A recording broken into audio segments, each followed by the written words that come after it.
Just want to start out with a few things. First off, I just wanted to congratulate Kevin Warren being named yesterday the Big Ten commissioner, sixth commissioner in Big Ten history. Unbelievable when you think about the history of the Big Ten. And looking at his background, so really excited about working with him moving forward. They've done so many great things here in the Big Ten, and the future obviously is going to be really bright with Kevin. Also want to congratulate Jim Delaney, an unbelievable career, what he did for the Big Ten and 30 years of service. Also just wanted to note, I'm really proud of, our APR was 987, number 2 in the Big Ten, and also 11th nationally. It just goes to speak to the support system we have in place here academically with the guys and the people that we're recruiting here, the families we're recruiting here, and then the support system that's in place. I also, wanted to talk a little bit about today. Nina and I decided that we're going to team up with Nation Children's on On Our Sleeves campaign here, which is addressing adolescent and teenage mental health in Columbus. And, we decided to team up with these people here because what they're doing is something that's really hits home with me, hits home with Nina, and something we want to be a part of. It's kind of on the cutting edge, in terms of what they're trying to do in building a hospital next spring for teenage and adolescents in crisis. And, we believe in all of our hearts that this is something in the next 10 to 20 years that can really improve our youth. Obviously, this is an epidemic right now in our country, and we want to be a part of it. So, we started the fund where we want to raise as much money as we can to help with this hospital. It's very difficult to run a behavioral hospital, in terms of profit. They're going to need as much funding as they can possibly have.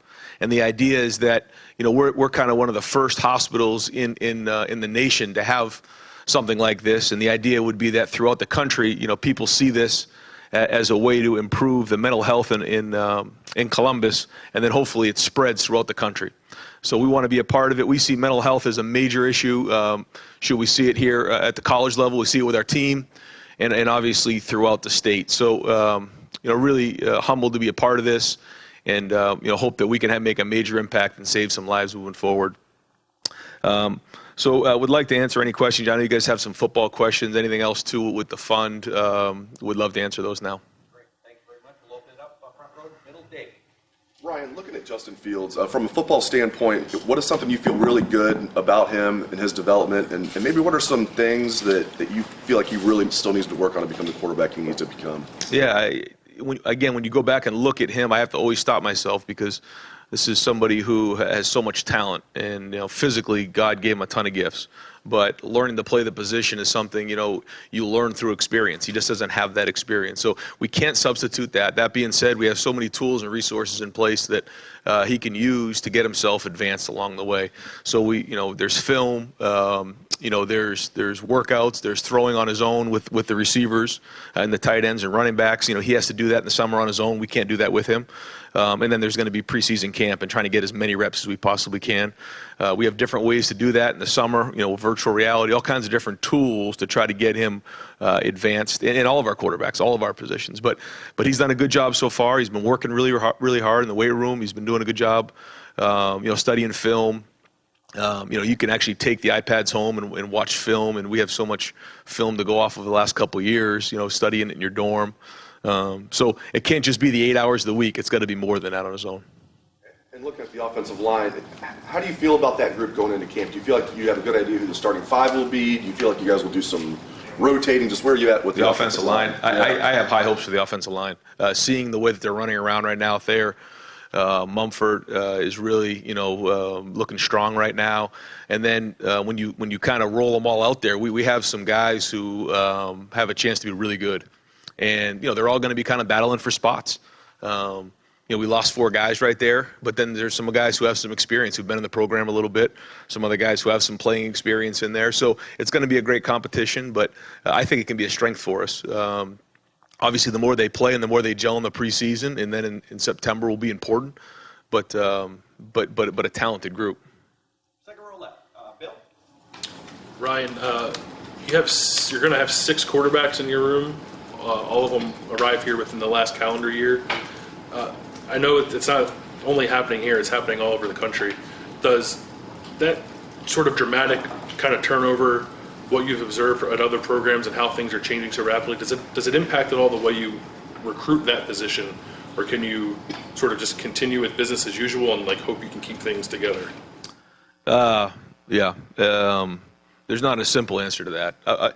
Anytime that you have, when you think about where our room was a year ago and where it is now, that's significant, you know. And I think because the quarterback position is planned out so far in advance nowadays, you know, we're recruiting guys who are freshmen, sophomores, and that's a specific position where only one guy plays. And so there's planning that goes on with that in the recruiting.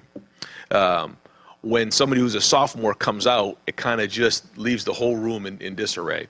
And at Ohio State, you know, we're recruiting some of the best players in the country. And so the minute that happens, it creates some unrest.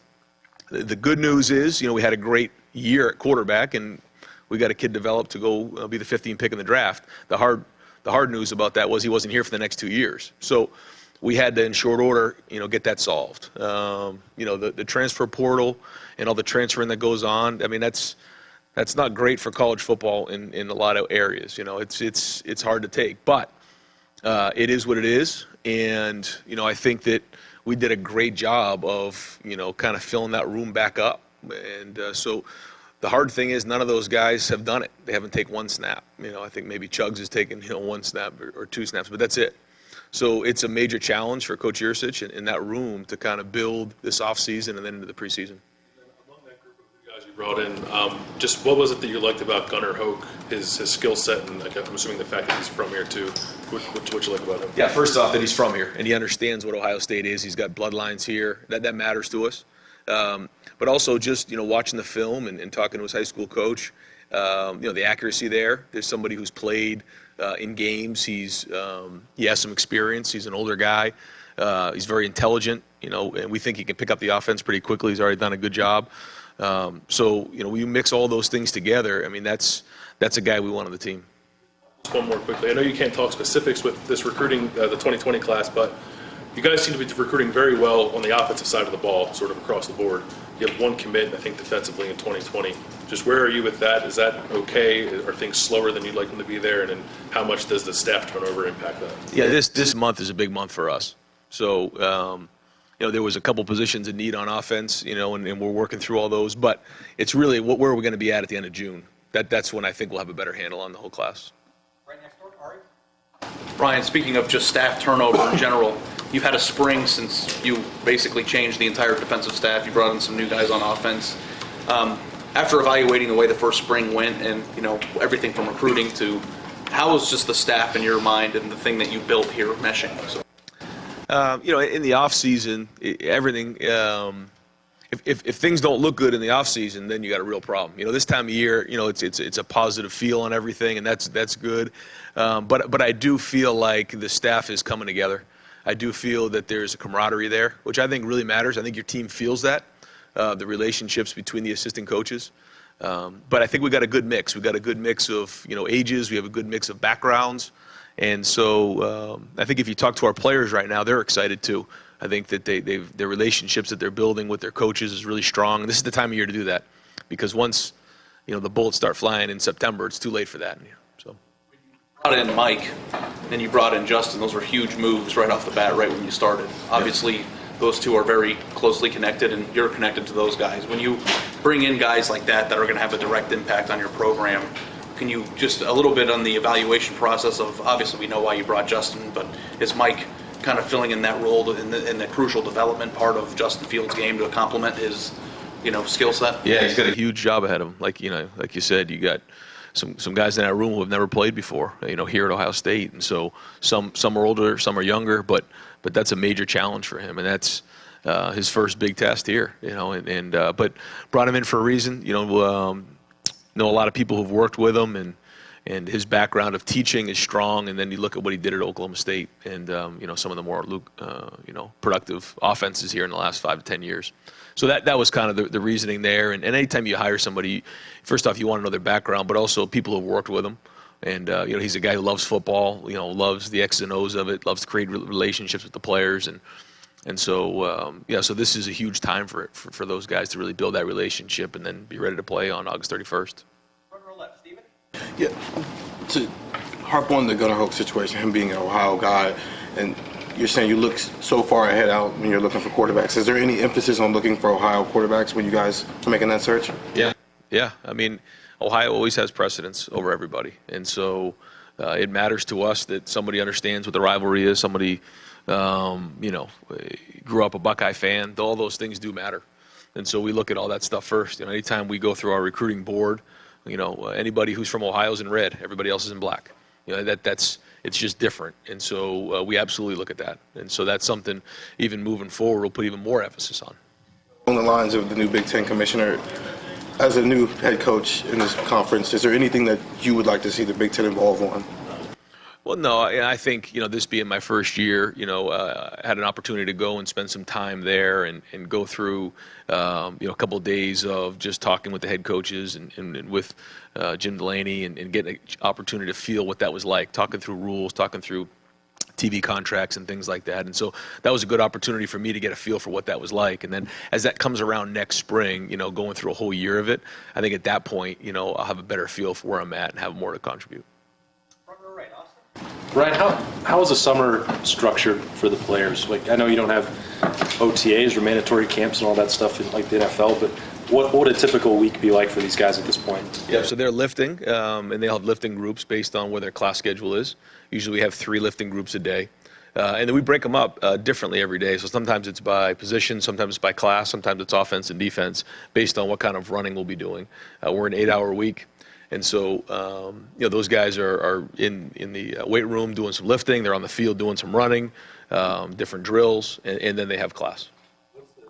When you guys send them off or get a couple chances to meet with them, what's the message for a June or July? I know training camp is different, you said, when the bullets start flying, but what do you want them to accomplish in the summertime? Well, the first thing is leadership. The second thing really is, getting some team camaraderie going and building those relationships with each other, building those relationships with the coaches. You don't have a full course load in the summer. It's a little lighter.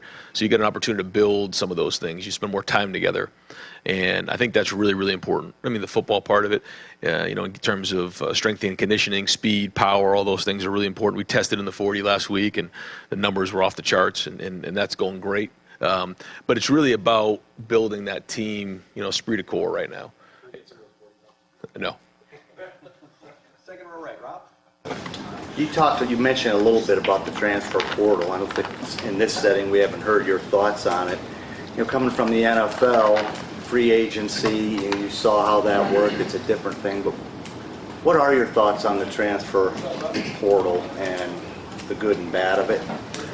It's complicated. It's a complicated issue, and it's one of those things I can't just give you one sentence and kind of answer that. There are parts of it that I completely understand. There are other parts that make me very, very nervous about where the future of college football is going with it. But there's not an easy answer. It's a complicated issue, and it's something that everybody's thinking about, talking about, and it's something that is an issue, and it is something that we're considering in terms of how we recruit. So I wish I could give you one answer on that, but we'll save that for another day. Lines of recruiting, I mean, how is that affecting things? I mean, you've got 6 guys. You don't know how many are going to be here next year. I mean, what's the planning that goes into that? I guess? Well, I think the first thing is you have to be very clear on when someone gets on campus, what's going on. I think that it's forcing coaches to be very clear in their communication on what the expectations are once they get here, and then doing a great job of communication once they're here. When you're recruiting somebody, you're trying to show them all the positives about your school. But you also need to talk to them about maybe, every place has pluses and minuses so that they understand those things when they get here, so that the minute something doesn't go well, they're not on the first, train out of here. So, again, I'm very, very proud of what we've done here. When you look at our numbers, we're as good, if not better, than everybody else in the country in terms of this situation you're talking about. I think our culture is really, really good. I think the communication's good. I think our families and their parents and the type of kids that we're recruiting all matter to that. And then having the Ohio base is critical too. In recruiting, I'd be a little maybe awkward to talk about transfer portal and that whole thing. Like Absolutely. I think you have to have those things. I think you have to be transparent in talking to the parents, because it's not about winning the social media battle or the number 2 rankings in the country. That has nothing to do with 4 or 5 years. I mean, you might sign the number 2 kid in the entire country, and then he jumps in the transfer portal, and the next year, what is that? That doesn't mean anything. What matters is when they get here, being successful on the field, off the field, getting their degree, getting a job after they're done playing football, and having a great career. That's what matters. And so we just talk about that. And that's where, in recruiting, we make sure that all the recruits spend a lot of time with our players. Get in that locker room, get around those players, ask them, because they're the ones who really know. So those are all the parts that we talk about. Yeah. 4th row, middle. Pat. Coach, I want to ask you about the H-back position. Under Coach Meyer, we saw it kind of evolve from a hybrid running back receiver and the Dontre Wilsons to more of a slot guy this last couple of years. And this spring we heard about Jeremy Ruckert potentially playing some there. How do you see that position working with this offense this coming year and as you progress further with the offense you envision? Yeah, it's a good question. That position, that H position, can take on a lot of different roles. It can be a third receiver. It could be a second running back, or it could be a second tight end based on the body type. And so we kind of have all those. We have Jeremy. We have Rashad. We have Demario McCall. We have KJ, obviously. We have CJ. We have a Jalen Gill. All those guys are kind of different body types in the same role. And then having the ability to bring them in to the backfield, bring them in as attached, bring them in motion, keep them split out, those type of things, just so that defenses can't get a beat on you. But we'll put the best 11 on the field that gives us the best chance. And if it is an extra tight end or an extra running back, we'll do that. But it all kind of depends on, how the preseason goes and the identity of the offense. Yeah. Deep center field. Jared. Hi, Ryan. I didn't know until this morning, reading the news release, about the circumstances of how you lost your father. And I wanted to ask you a little bit about how that shaped you growing up. And now that you've had this opportunity to create this fund specifically for mental health, how losing your dad shaped your thoughts on the importance of mental health? Yeah, without getting into too many details, I think that, when you grow up and you're young, and something like that happens, you go through a range of emotions, from angry to sad to resentment. And then as you get older, you start to realize, you reach your 20s and your 30s, it kind of makes more sense on what happened. You have a better perspective of what it is. And so, growing up, I didn't quite understand what all went down. And then as I get older, I start to realize that it was a sickness. And that there's people out there that need help, and that there's a stigma attached to it that I don't think is right. And it's a stigma that maybe even as a young person I bought into. And then as I get older, I don't buy that anymore. I think that it's just like any other sickness. I think if somebody has cancer or somebody gets ill, they need treatment. Well, it's the same thing with mental health, and I think that's the biggest thing, is breaking these stigmas, breaking the stigma of not, especially men, of not having those conversations that they need help. And so to the point here where even in-house here, we're going to have 2 sports psychologists, 2 athletic counselors that are here for our guys. They're at a high-profile position. And so there's anxiety, there's depression, there's things that go on even with our players that I want those guys to feel like they can have those conversations. And I think especially being a football coach, in kind of a manly sport, I think it's good for people to hear the fact that our guys are vulnerable, we're all vulnerable, and that it's real, and that if people need help, then they shouldn't be ashamed of that. Far right over here, Clay. There's a huge PR function to your job, the one you stepped into. How do you deal with that, being pulled away from football, and do you find yourself getting a ton of advice from Buckeye Nation, like, Trust did it this way, Urban did it this way, let me advise you, let me suggest? I mean, how do you? No, not really. No. A lot of people come up and they say a lot of pressure, or, they start talking about the expectations. That's a big thing that I get a lot. And it's been the same thing all along. I say, you can't worry about that. And people ask me, what if you don't beat the team up north? What if you don't win the Big Ten championship or national championship? And I always come back with, well, what if I do? And that's the mentality I've always had. And You know, maybe it goes back to what happened when I was young and nothing was guaranteed in life. And that's always the way I've been.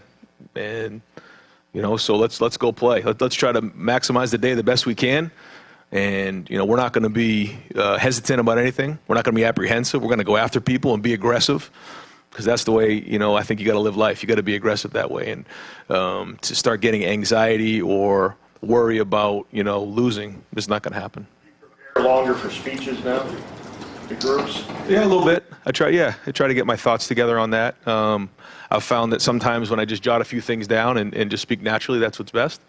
But yeah, I mean, you know, you find yourself in those scenarios more. That's part of the job, for sure. Fourth row left, Andy. In the linebacker room, there's been a lot of names that have come up. Is there anyone in particular that's emerged? There seems to be like 6 guys on the team. Yeah, not really since the end of spring. So kind of the same guys in there, and they're all battling. And we've got a lot of players there. We got some good depth and with a lot of experience.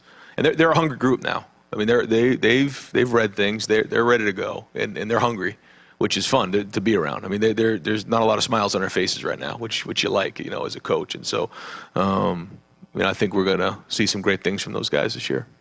Earlier, June is a lot about building camaraderie and chemistry. Is there any position rooms in particular that have stood out in that regard?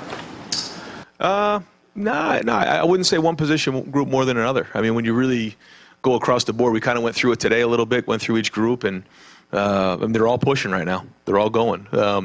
I keep going to the fact that our really good players have to play good. Our veteran players have to play veteran. That's just, you know, KJ Hill's got to play good on third down. And Chase Young's got to go after the quarterback on third down. And, you know, our guys, you know, Damon Arnett's got to show up, you know, in the pass game. You know, so our good players have to play good. And if they do, that's going to give us a chance to get some momentum during the season. Over here to far right, Tony. You just said your good players have to be good. How confident are you that J.K. will get back to his 2017 form? Yeah, he's one of the guys that has to play good. I mean, you know, you just hit a major pressure point right there. I mean, he has to play good for us, especially in the first 6 games of the year. And so that's been a challenge for him. Tony has challenged them. I've challenged them. Kevin Wilson's challenged them. Mickey Maratti's challenged them. I mean, he's got to have a good year for us. And so I love J.K. I believe in him, and I think he's going to have a great year. And you mentioned Thayer Munford earlier. Is he good to go? Is he healthy, full go yet? Yeah, I mean, he's doing great. He's moving around well, so he's on the. I mean, I say today he had a great workout. So yeah. You don't foresee any problems? I don't. Nope. Got time for just a few more. Front row, all right, Bill. Yeah, you talked about the quarterbacks a little bit, and you've got all these guys that have never obviously taken a snap. What can really be done? You talked about iPads and all that stuff. What can really be done to hasten their development so that when training camp starts in 2 months, you feel good about them? I mean, just meetings and you know, drill work and more meetings. I think one of the things that when you're asking questions, we do direct teaching here. When you ask questions, the faster that they can snap the answer back to you, the better you know their brain is working. And so, you know, if we come up here quickly and ask a question, he can bang it right back to you. You got a feeling like the more quarterbacks you're around, you got to feel that, all right, he knows what's going on. If there's a hesitation there, what do you think is going to happen during the game? He's probably going to be a little slow. So we try to quiz them. We try to ask them questions, you know, those kind of things. They knew, but Mike's obviously new. How much of a challenge, how much does that add to the challenge that everybody's new at this? Yeah, I mean, that is part of it, but, you know, I'm still a big part of it as well. So it's not like I'm just walking out of the room. And so we have daily discussions, and I'm part of the meetings. But anytime you have somebody new coming in, they have to be trained and they have to learn it. But Mike's quick and he's really sharp. Could you go through any injury updates, any roster changes, anything like that? I don't have any roster updates right now, no. No, I'm sorry. Right next door, Tim. Oh, me? Right, you discussed actually in the spring, you did bring up the idea that you thought maybe one tweak to the transfer portal thing might be a limit of 2 guys, signing 2 guys per. What have you thought along those lines from the standpoint of where you might go with this? What I've found is that it's a complicated issue. You know, I think it's easy for me to have ideas, but there's a lot more to it than that. And that's being at the Big Ten meetings and having those conversations with coaches and commissioners, administrators, I realize that there's some complexity to it, and there's no easy answer. And when you're sitting at a stoplight, you're sitting at home, you're eating, how often do you think literally about getting Jalen Gill involved, or how much football do you get to think about now compared to a year ago? Not as much, but it's still a big part of what I think about. Yeah. Are you continually doodling in your mind of ways to get? How does that work for? Yeah, for sure. Yeah, I mean, when I go to bed at night, that's what goes through my mind is what is this going to look like? Because to say it's going to look like it did last year, that's foolish. You know, there's so many different bodies in there. There's a bunch of guys we're replacing and new personalities with new skill sets, and so how do we maximize those guys? And the answer can't be just like last year because that's how we've done it. That doesn't work. But then also the different perspective I have now is how does that fit into special teams, the defense, and the bigger picture, not just about offense, because I think we are going to have a good defense. I think we are going to be really good on special teams. So how does that fit in with a young quarterback? How soon, or maybe is he still working? How soon does like Yurcich, has he become fluent in how y'all address things, offensively? You know what I mean? Yeah. Talking the talk. Yeah, no, pretty quick. He's bright. I mean, he picks up on it quick, and he's all in. Sometimes when you have some older guys who've had some experience, well, this is how we did it. And he hasn't been that way. I mean, he has good ideas. He brings things up, and he'll show us ideas of things he's done. But he's totally bought in, which that's really, really important, especially at the quarterback position. So. Final question, front row. Joey?